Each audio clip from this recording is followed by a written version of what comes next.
Buenas, mi nombre es Stephanie Banquet Reinel.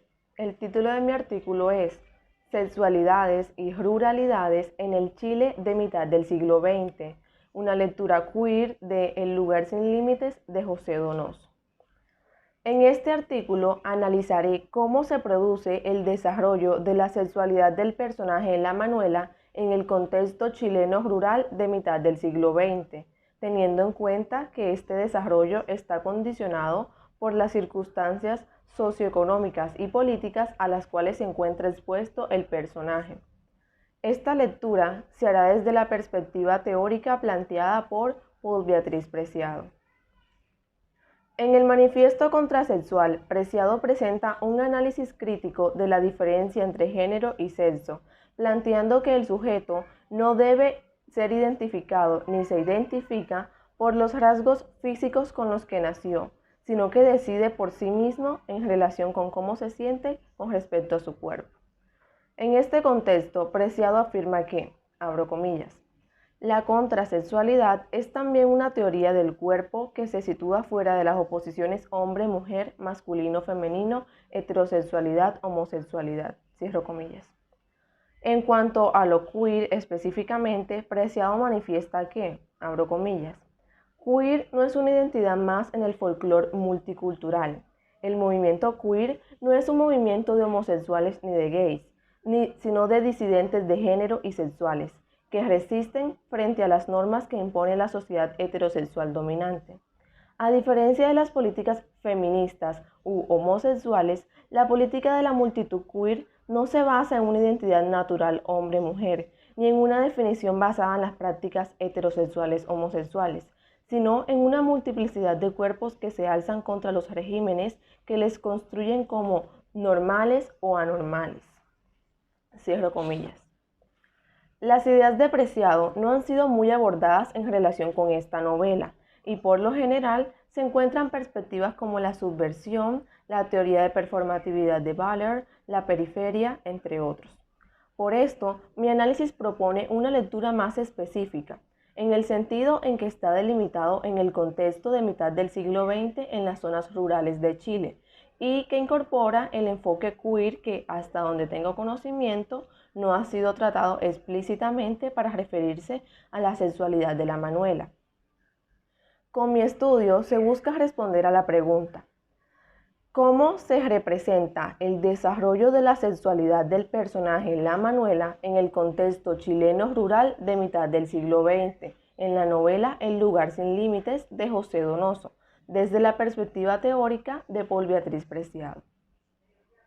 Lo que espero evidenciar es que por medio del análisis del contexto socioeconómico y político que se representa en El lugar sin límites, se puede reconocer cómo se produce el desarrollo de la sexualidad de la Manuela, debido a que este contexto resulta determinante para comprender ese desarrollo.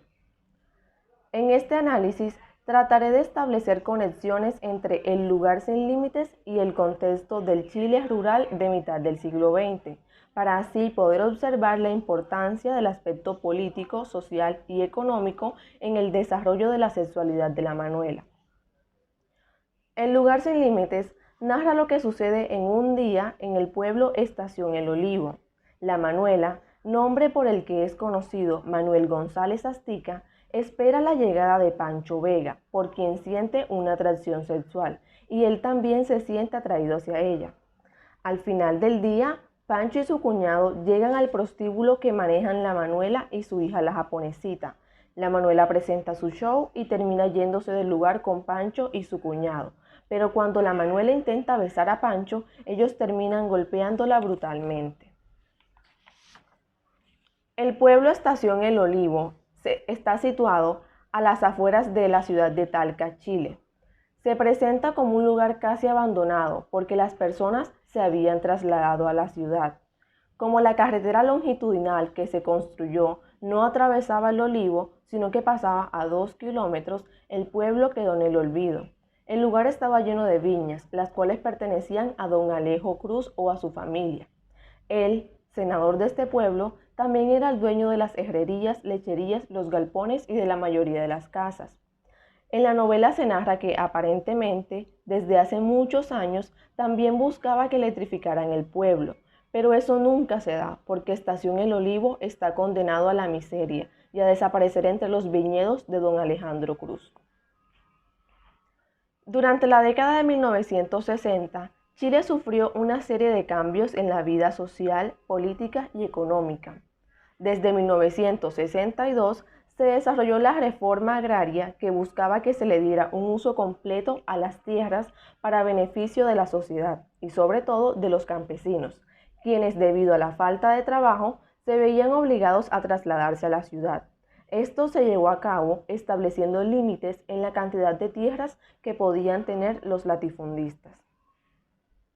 Como se puede reconocer, don Alejandro Cruz era el típico latifundista de la época previa a la reforma agraria que vivió Chile y, como lo plantea Ostroff, abro comillas, representa el poder patriarcal, es quien maneja los hilos de la novela, es quien establece los límites tanto del pueblo como de las sexualidades comprensibles en ese lugar, cierro comillas.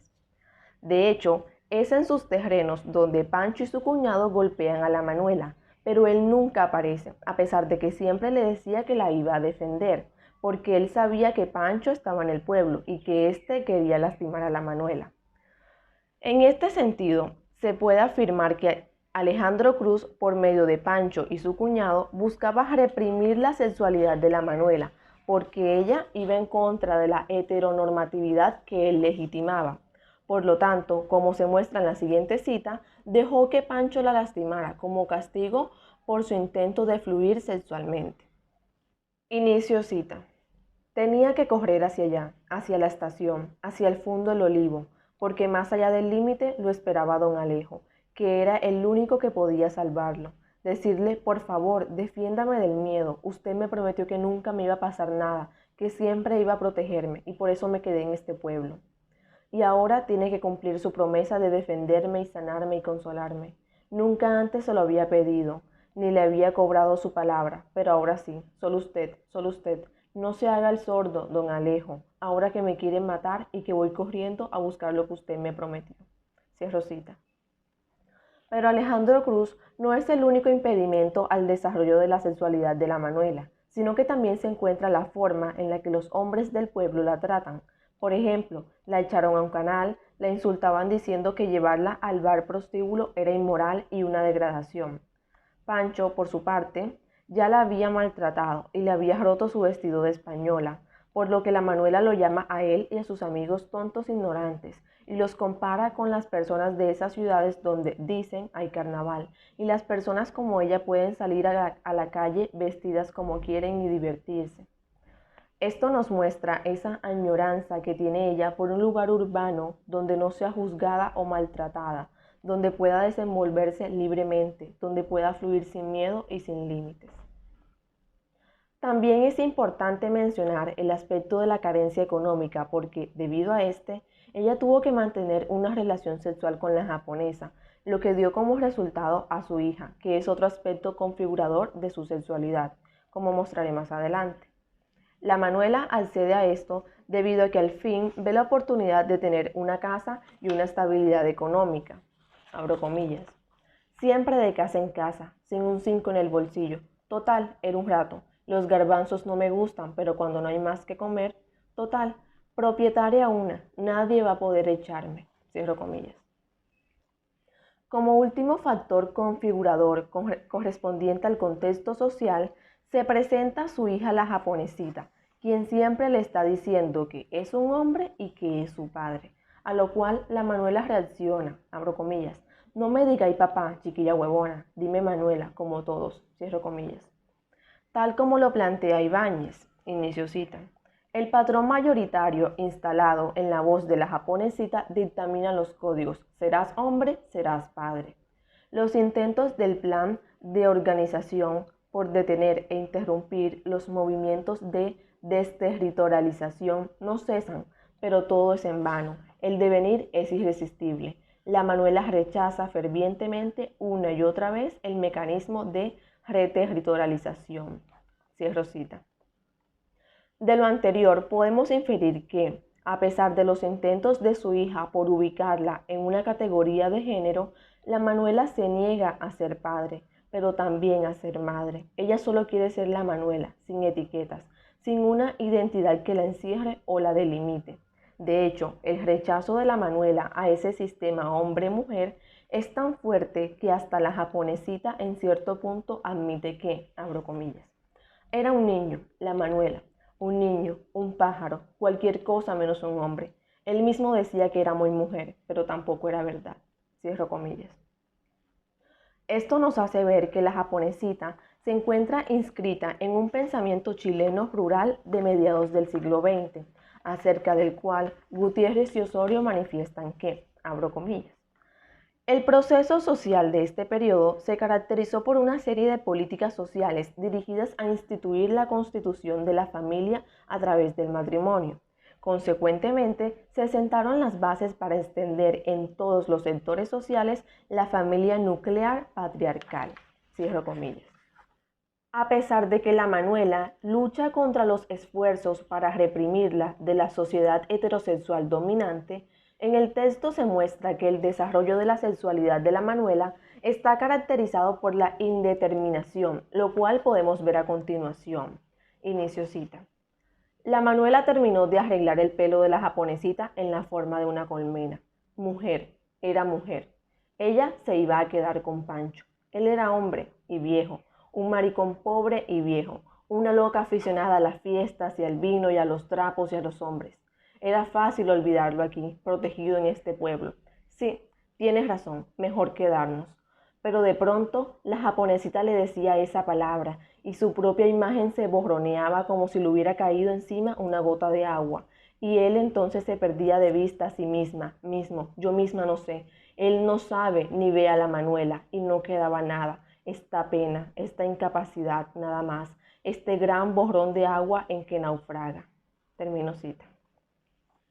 El fragmento anterior muestra que la Manuela no puede definirse realmente. En unos momentos es un espíritu libre que lucha contra los límites que su sociedad quiere imponerle, y en otros la abruma la realidad y la lleva a pensarse a sí misma en los términos de la norma heterosexual, es decir, como un hombre que actúa como una mujer. También vemos nuevamente el impacto que tienen en ella las percepciones heteronormativas de la japonesita al llamarla papá. Por último, debo añadir a este planteamiento que la forma en la que se viste la Manuela también nos revela un aspecto de su sexualidad, y es que se viste con pantalón y camisas masculinas, pero también usa vestido, lo que nos lleva a pensar otra vez que su sexualidad está caracterizada por una ausencia de identidad o definición, a pesar del contexto normativo y clasificatorio en el que vive. Conclusiones. En general, se puede concluir de este análisis que El lugar sin límites de José Donoso permite reconocer un contexto que obedece al del Chile rural de mediados del siglo XX, el cual es primordial para entender cómo la Manuela desarrolla su sexualidad, debido a que este contexto, con todos sus aspectos sociales, económicos y políticos, cumple un papel configurador en el desarrollo de esa sexualidad. En términos más específicos, se mostró que la Manuela desarrolla su sexualidad condicionada primero por los límites que establece el poder patriarcal latifundista, representado en este caso por don Alejandro Cruz. En segundo lugar, ubico el poder que tiene la sociedad, es decir, los tratos y palabras de los hombres del pueblo como aspecto que afirma en ella una identidad loca. Por último, se encuentra su hija, en el sentido en que pudo procrearla y en el sentido en que ésta, siguiendo patrones heteronormativos, intenta limitarla o inscribirla a la categoría de hombre, por lo tanto padre, con lo cual logra borrar cualquier imagen que la Manuela haya podido construir de sí misma. A partir de esta lectura, vemos que la Manuela no desarrolla una sexualidad definida, sino que por el contrario se sitúa fuera de las oposiciones de hombre o mujer, heterosexual u homosexual, lo cual la podría caracterizar como una persona queer. Muchas gracias.